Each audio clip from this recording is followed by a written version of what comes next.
물론 이제 관점이라고 하는 이 주제를 제가 계속해서 여러 책도 좀 읽고 또 어떻게 성경을 새롭게 보고 어떤 관점으로 설교를 하는 것이 좋을까? 또 그러니까 이 관점이라는 게 내 생각의 기준들을 바꾸는 거잖아요.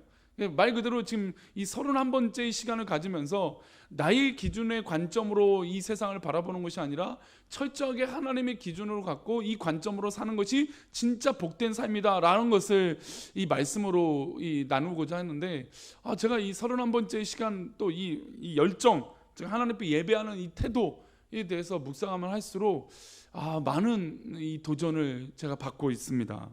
오늘도 사실은 이제 마가복음 5장에 대해서 쭉 얘기를 해야 되는데 5장 이 단 한 절에 제가 사로잡혀 갖고 오늘 말씀을 준비했는데 더욱더 하나님 앞에 매달릴 수 있는 이 시간들을 하나님께서 허락해 주셔서 참 감사한 것 같습니다. 어쨌든 우리는 삶을 살아가죠. 우리가 뭐 이렇게 뭐 이런 일도 있고 저런 일도 있고 뭐 내 뜻대로 되든 내 뜻대로 안 되는 일도 있고 어쨌든 뭐 다양한 삶을 우리는 살아갑니다. 근데 우리의 삶을 살며 꿈을 꾸는데 어려운 삶을보다 어떤 삶을 꿈꿀까요? 당연히 근사한 삶을 꿉니다. 근사한 삶. 근사한 삶이라는 것은 뭘까요? 멋진 성공도 이루고요, 남들보다 멋지고 좋은 옷도 입고요, 좋은 것을 가지기도 하고요, 남들보다 이왕이면 잘 되기를 바라고, 또 남들보다 뭔가 좀 더 자기에게 유익한 것들, 또 근사하고 멋진 것들을 할 수 있는 그런 삶을 누구나 꿈을 꿉니다. 이왕이면 그렇죠. 또한 누구든 세련된 것을 하고 싶습니다. 세련되었다는 것의 기준이라는 것은 뭐 말하지만 세련됐다라고 하는 기준이 좀 뭐하죠. 이 세련됐다라고 하는 게 뭐 패션이니까 뭐 패션이 요즘은 또 레트로 뭐 해서 옛날 뭐 패션들이 다시 복고풍 뭐 돌아오고 뭐 옛날 했던 것들이 뭐 다시 요즘 즐거움이 되고 뭐 이런 것도 됩니다. 뭐 세련되었다라는 기준은 철저하게 사회 현상이고 자신의 기준이겠죠. 근데 어쨌든 남들보다 어떻습니까? 나는 조금 세련되고 싶습니다. 누구든 나는 반듯하고 싶고 또 멋진 느낌을 가지고 싶어 합니다. 세련되게 살고 근사한 삶을 살려고 합니다. 하지만 그렇지 못할 수도 있죠. 예배 시간도 그렇습니다. 신앙생활도 그래요. 신앙생활도 이왕이면 세련되고 우아해 보이고 근사해 보이고 그런 멋진 모습들만 나에게 있기를 소망합니다. 그런데 교회는 세련된 것과 우아한 것, 근사해 보이는 것을 요구하는 것이 아니죠. 허드렛 일을 요구하고 정말 낮아짐을 요구하고 불편한 일을 강요하는 게 교회의 현실과 봉사입니다. 또한 성경은 지속적으로 우리를 어떻게 합니까? 낮아지라고 얘기합니다. 너희가 높아지면 낮아지게 된다. 낮아지면 높아진다. 그러니까 높아지기 위해서 그 목적을 둔 것이 아니라 그냥 철저하게 너희들은 낮은 자세로 살아야 된다라는 것을 성경은 우리에게 요구하고 있습니다. 게다가 우리는 졌는데 계속해서 져줬는데 하나님은 잔인하게 믿는 사람들에게 또 지라고 말씀하고 있는 것이죠. 그래서 마음 한켠에 그런 마음이 듭니다. 낮아지는 것은 낮아지는 것이고 뭐 겸손하게 하는 것은 겸손하게 하는 것이지만 내 믿음의 삶은 내 믿음의 삶이고 또 다른 내 마음 한켠에는 인정받고도 싶고 근사한 삶을 살기도 하고 또 세상에서 누릴 수 있는 것도 멋지고 세련된 것도 살고 싶어 라고 하는 게 솔직한 인간의 마음이라는 것이죠. 교회 안에서는 낮아지는 모습 그래요, 인정할 수도 있고 할 수도 있어요. 근데 세상 밖에 나가면 나도 세련되고 나도 성공하고 나도 뭔가 인정받는 그런 모습을 갖고 싶어하는 게 솔직한 인간의 본성이라는 것이죠. 교회에서 마당새 헌신된 삶, 종일 삶을 살더라도 세상에서는 이왕이면 당당하고 또 멋진 사람으로 인정받고 싶은 게 우리 마음의 본심이라는 것입니다. 그러면 우리 주님께서 낮아지라라고 하는 기준은 우리 교회 안에서만 마당새가 되고 교회 안에서만 헌신된 삶을 살라고 말씀하시는 것일까요? 그렇지 않죠. 우리 주님께서 낮아지라라고 하고 헌신하라라고 하는 말씀은 우리가 교회 안에서도 헌신하고 낮아지지만 세상에 나가서도 낮아지고 헌신하는 것이죠. 근데 이게 쉽지가 않아요. 저도 운전을 종종 하지만 운전을 할 때 그냥 마냥 양보하고 또 마냥 또 그럴 수도 있어요. 근데 그렇지 않죠. 거기 테두리는 신앙의 테두리라가 생각하지 않고 내가 불편하면 불편하다고 말하게 되는 것이에요. 기분 나쁘면 기분 나쁘다고 얘기하게 되는 게 우리의 마음의 본심이라는 것입니다. 이 기준은 우리가 어떻습니까? 이런 자존심도 세우고 또 우아하고 또 세련되고 또 근사한 삶을 사는 기준은 어디에 있을까요? 하나님께서 주신 것일까요? 그렇지 않죠. 우리 사람들과 사람들 사이에서 생기는 문화이고 사람들의 기준입니다. 즉 근사하게 살고 멋지게 사는 기준은 바로 내 기준이라는 것이죠. 교회 안에서 사람과 사람의 기준으로 판단하는 것이고 세상에서도 사람과 사람 사이의 기준이 세워지기 때문에 그런 마음이 드는 게 당연해요. 왜냐하면 사람과 사람이 사는 것이기 때문이에요. 사람과 사람이 사는 공간이니까 이왕이면 근사하고 멋지고 싶은 게 우리 마음이라는 것입니다. 그런데 문제는 우리가 사람과 사람과 관계로 이 신앙생활을 정말 하나님 앞에 그 기준을 두고 살아가는 것이 아니라 그냥 단순히 사람과의 사람 관계로만 우리의 신앙을 두고 있기 때문에 우리가 어려운 것입니다. 봉사를 하더라도 철저하게 하나님 기준으로 해야 되고 사람과의 성도의 관계를 맺어도 철저하게 하나님의 관심과 하나님의 기준을 갖고 말씀의 기준으로 관계를 맺어야 되는데 우리의 삶은 그러지 못할 때가 많다라는 것이죠. 세상의 기준, 삶의 사람과의 기준이 교회 안에 들어오기도 하고 세상에서 말하고 있는 기준이 교회 안에서도 그 기준이 될 때가 더 많다라는 것입니다. 그런데 우리 교회 안에서 사람과 사람과의 관계에 맺는 그 기준은 하나님 앞에 있다는 것을 우리는 잊지 말아야 될 줄 믿습니다. 그 말씀이 사실은 지난주 말씀이었어요. 지난 금요일에 우리가 이 말씀을 읽었습니다. 마태복음 18장 20절인데요. 우리 함께 읽어볼까요? 시작. 두세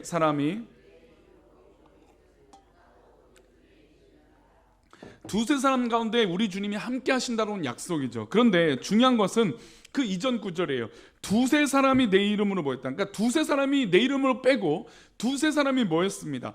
사람과 사람이 모였어요. 그러니까 사람과 사람이 모였으니까 그 기준이 어디에 있습니까? 사람의 기준이죠. 내가 알고 있는 지식의 상식, 내가 갖고 있는 양심의 상식, 내가 갖고 있는 어떤 알매의 지식, 또 지혜의 기준들을 이 사람과 사람이 만나서 그 기준을 갖고 있는 게 사회이잖아요. 공동체잖아요. 그게 우리의 삶에 드러나는 어떤 그런 기준이 되는 거예요. 그래서 그 기준이 떨어지면 어떻게 됩니까? 저 사람은 못하는 사람이야, 저 사람은 좀 부족한 사람이야, 저 사람은 좀 안 되는 사람이야 라고 여기게 된다는 것입니다. 왜 그럴까요? 사람과 사람이 만났기 때문이에요. 내가 옳다라고 여기는 것과 저 사람이 옳다라고 하는 것들이 이 입장이 충돌을 가져와요. 그러면 그 충돌을 가져오면 기준이 생기거든요. 좀 더 나은 게 무엇일까? 그게 바로 약속된 사회 규범이고 사회 법 아니겠습니까? 교회도 칠의법이 있어요. 교회도 헌법이 있죠. 교회도 우리 내규 규칙이 있습니다. 그 내규 규칙이 있다는 건 무엇입니까? 바로 이 내규 규칙을 가지고 성도와 성도, 사람과 사람 사이에 문제가 발생됐을 때 이것이 기준이 되어야 된다라고 하는 것을 제시하는 것입니다. 그런데 사람이 모였기 때문에 그런 기준이 필요하지만 그런데 그 목적 자체가 다르다는 것입니다. 두세 사람이 모여서 사람의 기준으로 살아가는 것이 아니라 내 이름으로 모인 것에 나도 그들 중에 있다. 그러니까 이 사람과 사람이 모여서 사람의 기준으로 세운 것이 아니라 사람과 사람이 만났지만 주님이 이곳에 임재하여 주셨고 주님이 그들 중에 있고 내 이름으로 모였기 때문에 너희들의 기준이 아니라 누구의 기준일까요? 하나님의 기준이고 예수 그리스도의 기준으로 우리의 모임의 목적 자체가 뒤바뀌어야 된다는 것입니다. 그러니 만약에 두세 사람이 모였어요. 근데 모이는 것이 어떤 모임이에요. 근데 이 모임 자체가 예수님의 이름으로, 교회의 이름으로, 신앙의 이름으로 모이면 이 목적 자체는 처음부터 끝까지 바로 예수 그리스도의 목적이 되어져야 되는 것이죠. 그래서 우리가 공식적으로 교회 안에서 모일 때 무엇으로 시작합니까? 기도로 시작하죠. 또 무엇으로 끝을 냅니까? 기도로 끝을 내죠.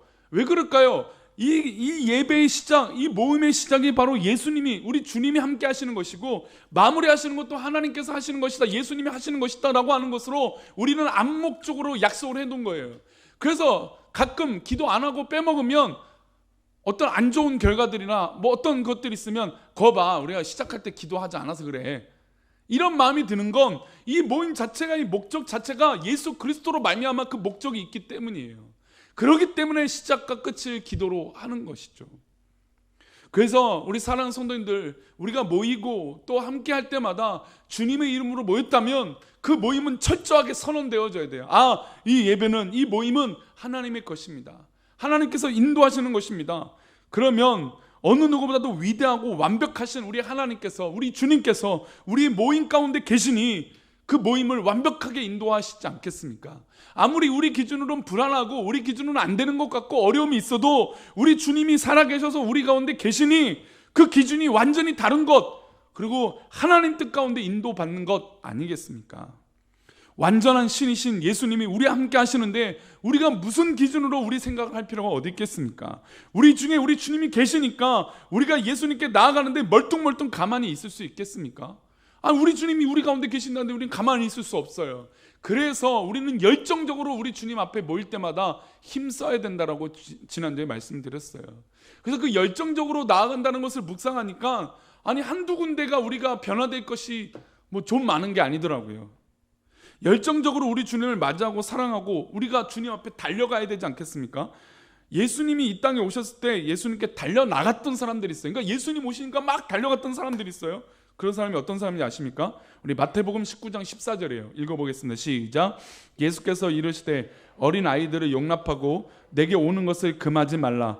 천국이 이런 사람의 것이니라 하시고, 예수님께서 복음을 전파하고 병든 자들을 고쳐주시는데 막 저기서 어린 아이들이 뛰어오는 거예요. 그랬더니 제자들이 야 분위기 방해하지 마. 야 너희들이 올 곳이 아니야 라고 해서 아이들을 저지시켰어요. 근데 예수님께서 자, 저 아이들을 용납해라. 나에게 오는 것을 막지 말아라. 금하지 말라. 천국이 누구의 것이라고요? 저 아이들 것이라는 것이에요. 바로 어린아이입니다. 어린아이. 근데 이 어린아이가 예수님께 이렇게 막 달려오는데 매너 있게 왔을까요? 아니, 오죽하면 제자들이 말렸겠습니까? 아이들이 무슨 구김살이 있고 뭐가 불편한 것이 있다고. 물론 뛰어놀고 소리 지르고 천진난만한 정말 그런 모습, 천진난만한 모습으로 그런 모습이 비춰지지만 그 아이들을 우리가 굳이 나무랄 이유가 뭐가 있겠습니까? 그렇게 나무라고 막는 이유는 단 한 가지예요. 이 아이들이 오니까 시끄러워졌기 때문이에요. 이 아이들이 오니까 막 정신이 없기 때문이죠. 매너 없는 모습입니다. 고상했을까요? 아이들이 왔는데 예수님께 오는데 막 고상하게 걸음질을 하면서 왔을까요? 말도 안 되죠. 우리 아이들이 고상한다는 건 말도 안 되는 일입니다. 세련되게 올까요?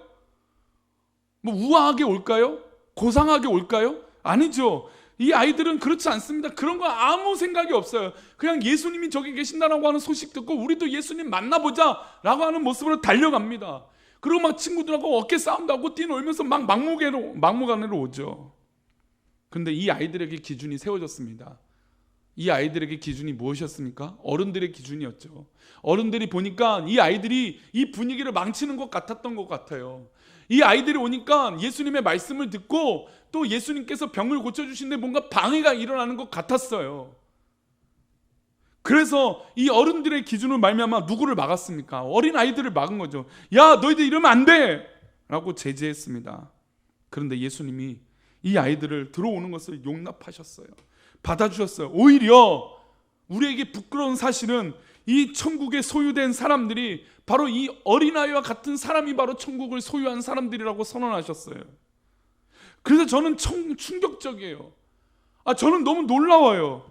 아니, 나는 좀 더 세련되게 예배하고 있는 것 같고, 나는 좀 더 우아하고 뭔가 멋있게 나는 신앙생활하고 있고, 진짜 나는 천국을 소유한 믿음의 확신이 있는 사람이고, 그래서 하나님 앞에 앙망하고 뭔가 있는 것 같은데, 오히려 저 철없는 아이들이, 앞뒤 없는 것 같고 철없는 저 아이들이 천국을 소유한 사람들이라는 것이죠. 그래서 저는 충격적이에요. 아니, 우리가 신앙생활을 오래 하면 오래될수록 우리 좀 더 성숙하고 좀 더 세련되고 좀 더 멋지게 예배하려고 하지 않습니까? 우리가 그렇잖아요. 좀 더 우리가 기도할 때도요, 뭔가 미사오고도 다 사용하고, 예배 드릴 때도 왠지 좀 뭔가 경건해 보이고 뭔가 갖춰져 있는 모습이 우리 가운데 있기를 바라지 않습니까? 그런데 예수님께 나와 있는 이 어린아이 모습, 물론 그렇게 세련되고 갖춰져 있던 모습 가운데 중심이 열정적으로 주님을 예배하는 모습이 있으면 좋은데, 우리가 쉽지 않다라는 것이죠. 우리가 그러지 않는 모습이 우리 가운데 더 많을 때가 많다라는 것이죠. 얼마 전에 저희가 이제 방문해서 한 사모님을 만나서, 근데 교회 이제 교회 사모님을 만나서 입었던 옷들이 이슈가 됐는데 명품을 입으셨죠. 저희 아내는 명품이 없습니다. 명품이 있긴 있어요. 명품이 몇 개가 있어요. 그것도 저희 돈으로 사본 적 없고 누가 불쌍하다고 선물을 해주는 것들이 있어요. 진짜 고가의 뭐 선물도 해주신 적이 있어서 참 감사하게, 근데 그거를 하지 못해요. 뭐 우리는 뭐 저도 마찬가지, 안 해도 뭐 이 고가의 어떤 뭐 명품이란 걸 해보고 다녀본 적도 없고 하지도 않으니까. 그래서 뭐 집에 있어도 쓰지도 않아요. 제가 누누이 아내에게 잔소리를 합니다. 이거 이렇게 몇 년 묵히면 아껴서 뭐가 된다고요? 그거 되니까 좀 하고 다녀라. 뭐 저거 뭐 그래도 물론 당신한테는 뭐 잘 어울린다라고 말할 수는 없지만 그래도 명품이니까 하나, 그것도 우리 돈으로 산 것도 아니고 선물로 준 건데 그렇게 말하면 되지 않냐. 혹시나 우리 성도들 가운데 저희 사모님 뭐 맨날 뭐 저런다면서 명품 했네, 그런 뭐 이야기 들으면 적극적으로 해명하면 되니까 이거 선물 받은 거예요.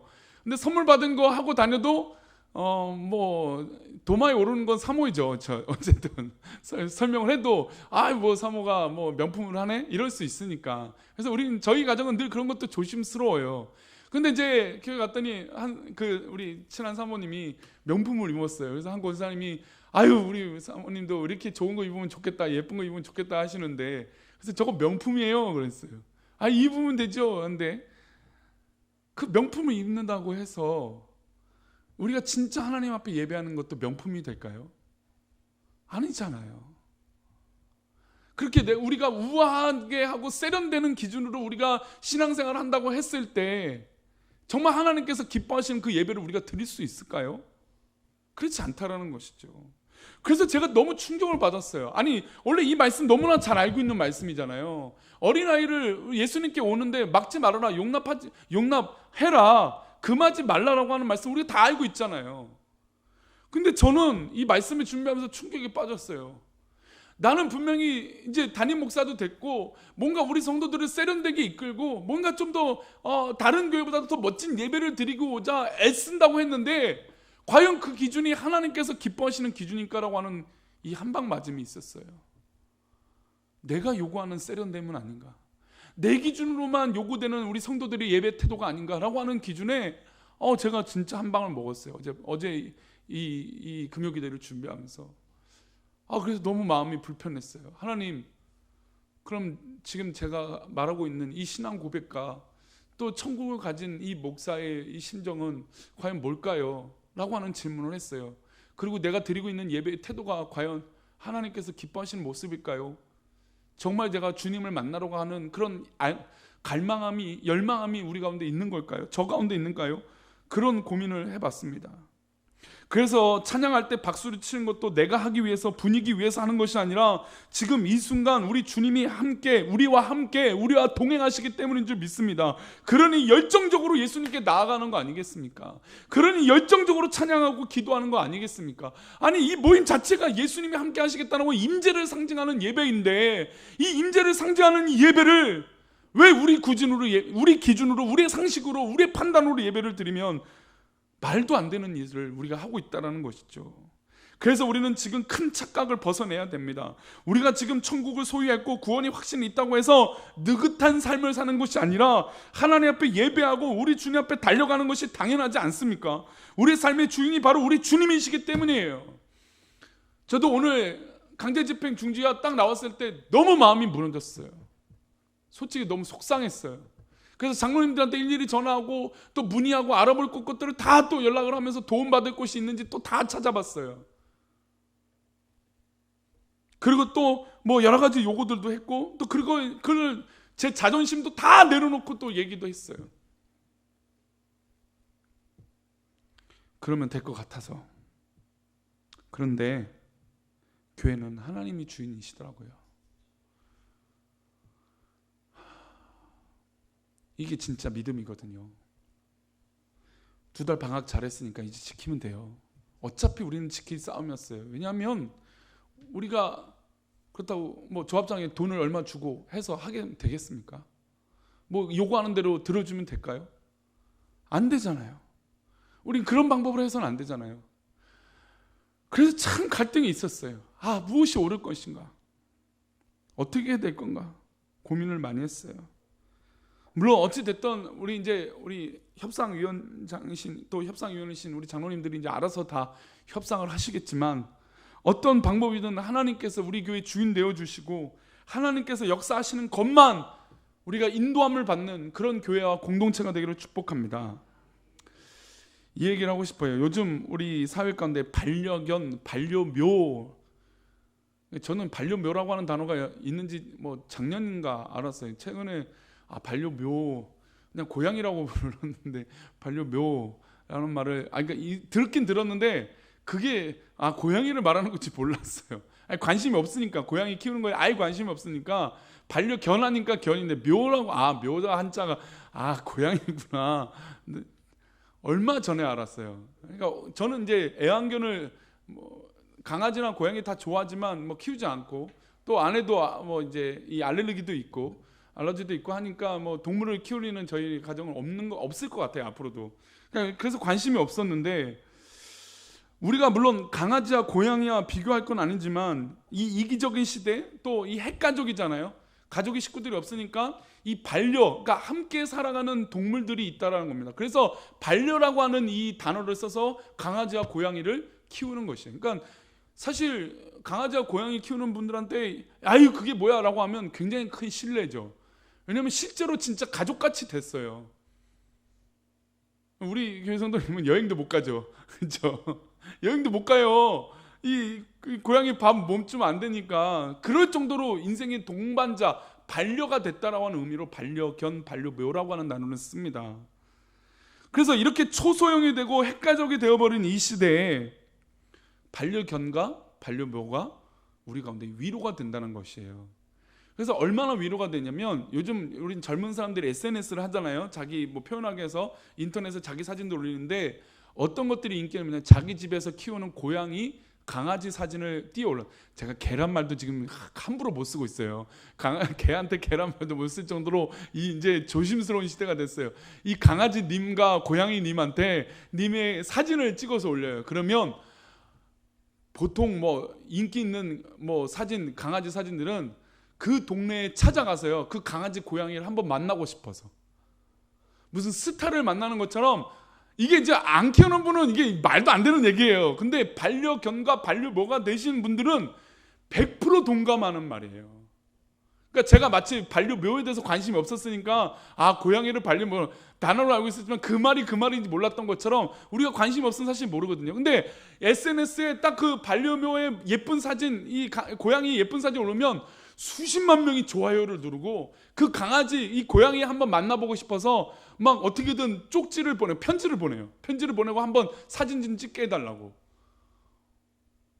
근데 안 키우는 분들은 이해가 안 되잖아요. 근데 이해가 되는 경우가 뭐냐면, 이기적이고 우리가 지금 이런 시대에 사는데 위로받을 것이 없는 거예요. 너무나 삭막하고 핵가족이 되고 실제로 교회 와서도 그런 분란들이 있고 어려움이 있으니까 위로받지 못하는 거예요. 근데 저 강아지, 고양이는, 물론 고양이는 좀 세친되죠. 또 강아지는 늘 꼬리를 흔들고 늘 앵겨 붙는 이 느낌이 좀 다르죠. 근데 그 매력이 다 다르답니다. 오늘 무슨 이 강아지, 고양이 전문가처럼 얘기하는데. 근데 이 강아지든 고양이든 어쨌든 사람이 주는 사랑만큼 반응한대요. 그래서 그 매력을 못 빠져나온다는 거예요. 그렇게 새침했던 고양이도요, 사랑을 주는 주인이 딱 오면 문 바깥에서 문 열리기 전부터 문 앞에 딱 나와 있는 거예요. 집 안에 있는 식구들은 쳐다도 안 보는데 고양이, 강아지는 쳐다보고 우리 주인님 왔다라고 반겨주는 거예요. 진짜 뭔가 감동이 느껴지니까 이 고양이를 위해서, 이 강아지를 위해서 사람하게 해주듯 그런 비용을 들여서, 제가 이전에도 말씀드렸잖아요. 고양이 옷, 강아지 옷이 사람 옷보다도 비쌀 때가 더 많다고요. 명품도 있다면서요, 요즘은요. 그렇게 정성을 들이는 건, 물론 이 동물에 대한 영혼, 천국에 대한 개념이 없지만, 그럼에도 불구하고 이 동물조차도 나에게 그런 사랑의 반응을 해준다는 것 때문에 사람이 위로받는다는 거예요. 물론 우리는 강아지와 고양이는 아닙니다. 근데 지금 우리 가운데 누가 계신가요? 저 문을 열고 우리 주님이 우리 가운데 오고 계세요. 근데 우리의 믿음은 조금도 이 주님이 오시는데 열려 있지 않고 진짜 마치 무관심하게 남편이 들어오든 아내가 들어오든 그냥 내가 TV 보고 싶은 걸 TV 보는 그런 마음처럼 우리 신앙 가운데 예수님이 이곳에 임재하셨는데도 불구하고 무관심한 대상으로 두고 있을 때가 더 많다는 것입니다. 그러니 오직하면 예수님께서 어린아이가 이렇게 반갑게 나한테 뛰어오는 게 너무 기쁘셨던 거예요. 저렇게 열정적으로 예배하고 나한테 오는 저 어린아이가 진짜 천국을 소유한 사람의 모습이다. 그리고 너무 충격적인 이야기를 한 거예요. 말씀을 하신 거예요. 저는 그래서 이 말씀이 예전에는 그냥 그래 어린아이들 사랑하라고 하는 마음을 말씀으로 와닿았는데 이 말씀을 묵상하니까 이게 단순히 그 말씀이 아니더라고요. 우리들에게 정말 경고하시는 말씀이에요. 아니 감히 예수님이 와 계시는데 우리는 우리의 매너와 우리의 세련됨과 우리의 우아함과 우리의 인정받고 싶음과 우리의 어떤 그런 입장으로 인해서 예수님 앞에 오히려 예수님을 만나지 않고 다른 사람의 기준으로 우리의 신앙을 키워나가고 있다는 것입니다. 오늘 본문 말씀을 한번 더 읽고 시간이 좀 많이 지나서 말씀 읽고 기도하겠습니다. 우리 마가복음 5장 2절인데요. 우리 읽겠습니다. 시작. 배에서 나오심에 곧 더러운 귀신 들린 사람이 무덤 사이에서 나와 예수를 만나니. 이 사람은 우리가 알다시피 군대 귀신에 들린 사람입니다. 이 이야기는 이제 나중에 또 금요기도 때 말씀을 이어서 하겠지만, 근데 예수님이 복음을 전파하러 다니시다가 이 거라사인 지방에 가셨습니다. 거라사 지역에 가서 복음을 전파해서 배에서 내리자마자 저기 보이는 무덤 사이에서 한 귀신 들린 사람이 막 뛰쳐나오는 거예요. 그리고 예수님을 만나러 오는 것이죠. 물론 이 문맥상 이 귀신의 입장이 또 번복되기도 해요. 예수님을 만나는 목적이 무엇인지 모르겠어요. 자신의 몸을 괴롭히는 이 귀신을 쫓아내기 위함인 것인지 무엇인지, 물론 결론은 귀신을 쫓아내고 하는 목적이지만, 그러나 이 귀신 들려서 나와 상관하지 말라고 귀신도 대화를 하니까, 그러니까 알 수 없는 존재예요. 이 사람은 귀신 들렸기 때문에 자기가 뭘 말하고 있는지 무슨 생각으로 이야기하고 있는지 알 수 없는 사람이 온 거예요. 근데 그 사람이 왔는데 예수님을 만나러 왔다는 이 사실 한 구절이 저는 굉장히 큰 의미가 있다고 봅니다. 이 귀신 들린 사람이 어디에 있어서 뛰쳐나왔습니까? 어디 사이에서 뛰쳐나왔습니까? 무덤에서 뛰쳐나왔어요. 무덤은 뭡니까? 죽음 아닙니까? 어두움 아닙니까? 정말 패배 아닌가요? 조금도 소망이 없는 상태가 무덤 아닙니까? 근데 그 무덤에서, 소망 없는 곳에서, 어두운 곳에서, 패배한 그곳에서 뛰어나왔던 그 한 사람을 누가 만나 주십니까? 예수님이 만나셨다는 거예요. 만약에 예수님이 기분 나쁘고 저 사람 귀신 들려서 지저분해 보이고, 아니 군대 귀신 들렸으니 얼마나 흉측했겠습니까? 그 흉측한 사람이 뛰쳐나오는데 예수님이 나 상종하기 싫어 이러셨다면, 피하셨다면 우리에게 고민이 되겠지만, 그러나 이 귀신 들린 사람조차도 누가 만나셨습니까? 예수님 만나셨다는 거예요. 그리고 이 사람도 누구를 만날 자격이 있습니까? 예수님을 만난 자격이 있다라는 거예요. 근데 우리가 생각할 때 이 귀신 들린 사람, 이 흉측하고 이 어두운 사람이 예수님 만난다는 게 말이나 됩니까? 우리 기준으로 본다면 말이 안 되죠. 근데 예수님의 기준은 그렇지 않다라는 거예요. 이 사람조차 만나서 그 군대 귀신을 내쫓아 주시는 게 예수님의 은혜고 사랑이라는 것입니다. 사실 우리도 우리의 옛 과거는, 옛 모습은 귀신 들린 사람들 아니었습니까? 우리는 악한 사단에 사로잡혔던 사람들 아닙니까? 우리가 어둠을 쫓았던 사람들 아닙니까? 그런 사람이 예수님을 믿고 변화되었으니까 이제 더욱더 날마다 예수님을 만나야 되는데, 우리는 이제 됐다라고 생각하고 예수님을 만나는데 소홀하다고 있다는 것입니다. 귀신 들린 사람도 예수님께 나와 자신의 문제뿐만 아니라 근본적인 내 변화, 하나님, 예수님, 내 근본적인 문제를 해결해 주십시오라고 뛰쳐나온 것이에요. 그랬더니 진짜 이 소망 없는 무덤 사이에 뛰쳐나온 이 군대 들린 귀신 들린 사람이 예수님께 치료를 받게 됩니다. 우리의 모습이 바로 이래야 돼요. 아니 감히 우리가 귀신 들린 사람보다 뭐가 낫다라고 얘기할 수 있겠습니까? 아무도 없어요. 하나님 기준에 우리는 정말로 벌레만도 못한 존재가 바로 우리들이에요. 그 사람들을 이제 구원해 줬더니, 십자가를 선물해 줬더니 이제는 그 십자가가 나 몰라라고 하는 존재로 바뀌고 있다는 겁니다. 예전에는 헌신하고, 예전에는 져주고, 예전에는 감사하고, 예전에는 하나님을 뜨겁게 찬양했는데 그 뜨겁게 찬양했던 그 열정이 지금은 사라졌다는 것이에요. 왜 그럴까요?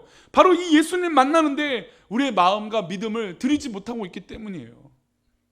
정해진 시간, 정해진 이 찬양, 정해진 어떤 그런 흐름, 그것에 익숙해지다 보니까 예수님을 만나고 있음에도 불구하고 정해진 순서대로만 우리가 움직이고 있다는 것입니다.